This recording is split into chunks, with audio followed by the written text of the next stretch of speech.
Thank you. Not intimidating at all. All right, let's just see if the clicker works. It works there. Doesn't work there. Magic. All right, awesome. I have a confession to make. I've been networking for 2 days, so if my voice starts to go down, excuse the ASMR that you're going to be getting. I am here to talk about a subject I love and hate, and it is called feedback. I'll start off with a story, personal anecdote of how I got in here and into this subject. And then we can go into a little bit more tips and tricks, something you can take away for yourself. As probably some of you, or quite a lot of you, we had our own studio. We had five, six people working on a game. Everything seemingly was going good, but no investment whatsoever. Crickets. And as with a lot of these startups, things started to fizzle out because the money was not there. And it would have been it if until a few months ago, we had a lovely lunch with a good friend of mine who said something that stopped me in my tracks and literally felt like a cold plunge. You are making a game for yourselves. You are not making a game for the audience or for the investment. My question was, well, why did you not bring it up? And I believe to this day it wasn't done out of malice, it was uncomfortable. So, how do we get to a place where it is comfortable to talk about these things? And one of those is feedback. When you look at a phrase like that, I have some feedback for you. Show of hands. Who goes, ooh, amazing, can't wait. This is going to be great. Oh, we have a few friends. Good. I'm glad to see that. I had Eminem's song in my head going nonstop. You know, palm sweaty, mom spaghetti, the whole thing. And giving feedback is not easy either, especially if it's charged or if it is upward or if there's a little bit of a power imbalance. So when I started in my current employer, thank you for introducing, I was intimidated because Netflix Culture Memo talks about feedback extensively. And for the first few months, I was tiptoeing around, looking around. It's coming. Feedback monster is around the corner. And it didn't come. So a few months in, I am asking my boss, so are we not doing the culture? Are we not embracing the whole thing? And something he said that stuck with me was, it is not an event. It is not a corporate lingo. It is not a jargon. It is not 360 or performance review. It is something as natural as brushing your teeth. How did they get there? Well, there are a few steps, and I, being a powerhouse of production, behold a roadmap. It starts off with changing the narrative around the feedback. At the beginning, you just hear me talking about monsters and fears and all of this sort of things. And I'm not talking about sugarcoating. I'm not talking about feedback sandwiches, positive, negative, positive. I am talking about the healthy feedback culture. Healthy companies have 5-to-1 ratio of positive feedback to negative feedback. It is very easy to forget about it, especially in a hybrid or remote environment, to go, attaboy, that was a good presentation. Those are really awesome slides. We only get to a feedback or to a word feedback when it is criticism, and this is why our heads constantly associate with that. But because of that, mom spaghetti and palm sweaty. So 5-to-1. And actually works in personal life as well. Well done. Trash taken out. Amazing. Step 2 is modeling the behavior. We're all in the leadership forum right now, so we're all leaders. It starts with us. Ask for feedback. It is as easy as that, but there is a catch. There is always a but. You're going to hear a lot of buts in here.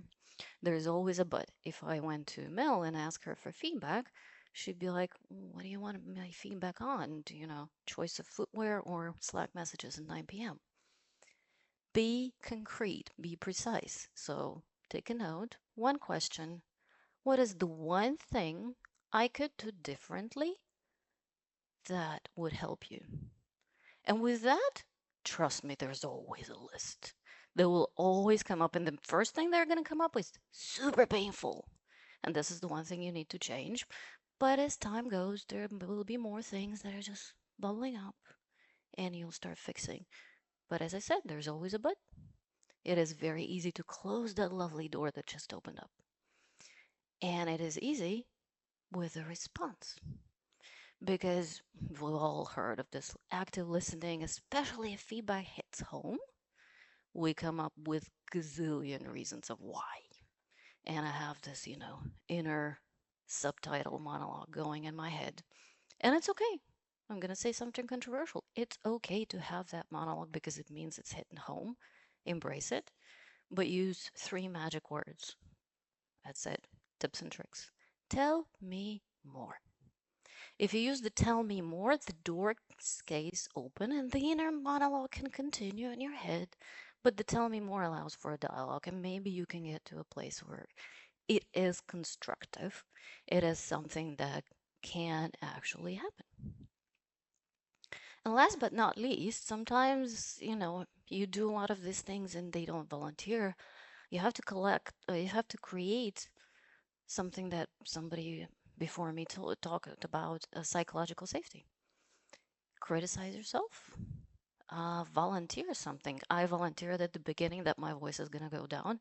It created vulnerability. It created a little bit of trust between us, but it created a possibility for me to mess up, and it's okay. But how you give feedback also matters. Because more often than not, it's something that you just cannot do anything about. Trust me, I've had my fair share of that. My favorite one, you lack confidence or executive presence. One of those that comes up, and I don't know what to do with that because I don't know what was the situation. Is it just me? Is it, my voice? Is it just being a woman? Whatever it may be. But there's nothing I can do. And it creates a situation where both parties are frustrated because, for all I know, the other person is doing it out of malice, and I am not doing anything, so the other person is frustrated as well. So there's a magic formula. It's a little Frankenstein monster of different frameworks, but it works for me, so I'm sharing it with you. Intention, situation, behavior, impact. Very easy, 4 words. So let's take that favorite confidence and break it down. So, intention. I am telling you this because I am invested in your growth and I want to see you succeed. Okay, I'm listening. You're invested. That's interesting. In yesterday's meeting, when we were discussing strategic initiatives for 2026, I can picture myself, uncomfortable chair, cup of coffee, slide deck in front of me. Good. You agreed with 2 opposing opinions when we were discussing initiative A. Oh, yeah. Yeah, now I can see a problem, but is it really a problem? That does not allow me to proceed with the plan because I don't know what is the course of action. Oh, yeah, now I know. Now I know what the problem is. So breaking it down into a formula took me away from a nebulous problem to something I can do about so that next time I'm sat in that uncomfortable chair with a cup of coffee in front of a different deck, I won't do the same. I will actually place myself back. But as I said, there's always a but. There are 2 in this case. I is important in this case. It is very easy to hide behind a team, a we, everybody. And this discussion goes into very concrete who is the we? I is in front of you. I is very objective. I is in your face. There is very hard to argue with the I that is in front of you. And the but number 2, all of it has an expiration date. The further you are from that cup of coffee, the colder it gets, the more I forget the situation, the less is the probability that I will actually be able to do anything about it. So that next time I'm sat in a chair like that, I will do differently. But that's all good and done, but sometimes it still does not land. What do you do with that? It is something that is not talked about in those radical candors and active listenings of the world. It is inclusivity. We're all different. We're not all neurotypical. We come from different cultures with different level of respect for authority. We work in remote environments. We perceive information differently. Trust me, if you give me an oral presentation like this without a slide behind me, I perceive maybe 50% of that information because I'm a very visual person. And I'm not saying tiptoeing in here. I am saying being very mindful, but also having a dialogue about these things because it allows for feedback to actually land and be perfectly perceived. But your question is, why is she talking about feedback when it was about creative conflict? Feedback is one of those foundational cultural things that sits across the board of every uncomfortable conversation. Once you've created the trust to give feedback, you have created the trust to have a conflict that is not about a person, but rather about a subject. It is not so much you suck as an art director, but the art direction that we have created does not fit the audience that we have intended for this particular game. Applying the formula to that said creative conflict makes it a lot more about the subject matter. And last but not least, a lot of the times in those conflicts or in those conversations, it's only the loudest voices that are heard. But guess what? Our audience is not the loudest voice.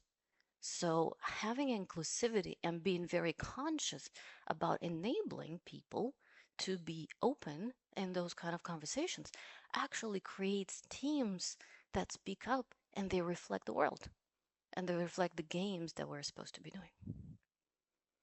I'll leave you with one final challenge for you guys to take away from here. And the challenge is think of one uncomfortable conversation in your life, whether it's work, professional or personal, it could also be about the dishwasher not emptied in time. And think of the thing that would aspirationally change for you. And hopefully you take my challenge and you use it. Thank you very much.